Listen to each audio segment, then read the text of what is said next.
DRPS2.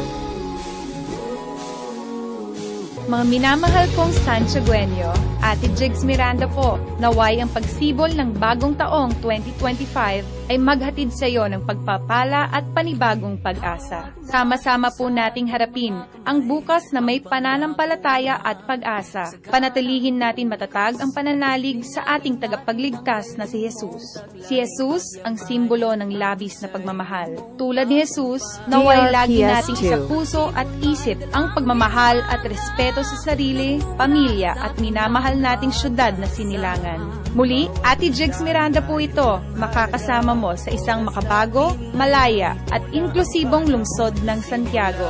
Bumabati ng isang maligayang Pasko at puno ng pag-asang bagong taon.